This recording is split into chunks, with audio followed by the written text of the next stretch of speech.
Hey everybody, this is Earl White with House Heroes. Thank you so much for visiting our website, and thank you very much for checking out our blog, Selling Inherited Property with Siblings, the Complete Guide.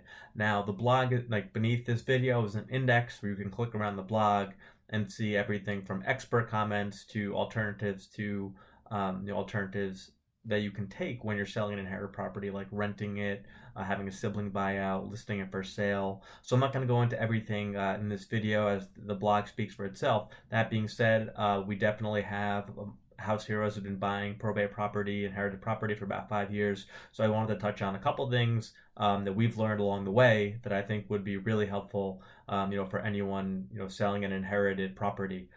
The first thing, and I know this sounds cliche, but it's very important for all the heirs in the family to get on the same page as to what the goal with the property is. I know that sounds cliche, but it's so true.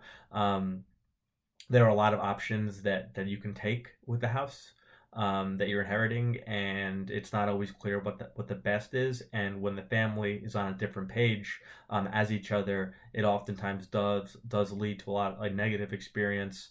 And we were doing a deal in April 2018, and we were working with the seller, and we were under contract to buy the property, and the property was occupied by the decadent's son, and he didn't want to sell. He wanted to continue to live there. The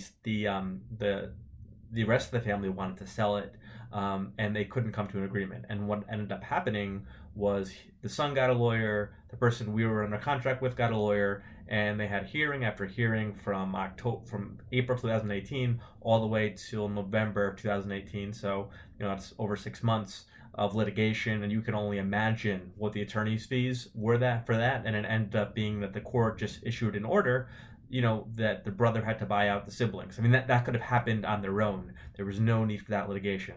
So I think it's really important, to get on the same page as your family as to how you want this to go, because it really is the difference between it going smoothly and being a great experience for everybody and everybody winning versus things really going in a negative direction, with the legal system. So your options really are, it comes down, if you could sell it, one sibling can live there, and if the sibling would then buy out the rest of the family.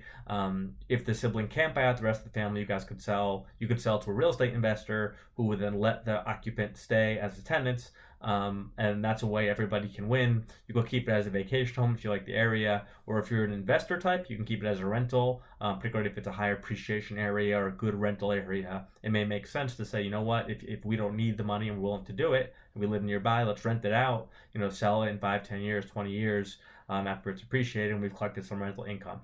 The next big thing I think is really important for everyone is to have one point person, because you're going to have people talking to it, depending on where you are in the probate and the process of inheritance. Maybe you've gotten it before, maybe you've inherited before probate, or maybe you're after probate, but probate, in case you're not familiar with it, it's the legal process by which one inherits property in most states. So usually, even if there is a will, in most states you still have to file for probate when you're inheriting property. Now, the bottom line here, I think, is that even if there's going to be a probate, there needs to be a personal representative who's usually in control of the whole litigation, and obviously that's going to be the point person. Even if it's not a probate situation, it still makes sense to have a point person designated for the family, because you really can't talk to 5, 6, 7 people to make every decision. Nothing will really ever happen, and that's actually been our experience too. When we've had situations where 5, 6, 7 family members have to get on board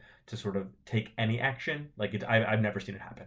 So there really needs to be sort of an open line of communication between the family members and one person that's sort of going to be the main decision maker on the deal. So things can move along well. And so that's really, I think, the two real big things, to make an inherited sale go well. And the blog, our blog dives into a ton more stuff. So click down on the index, check out the blog. We have advice from attorneys in here about how to structure these things, and other real estate and professionals, from agents, property managers, to get their take on how to best do it. But thank you so much for checking out our blog. I really hope you enjoy it. And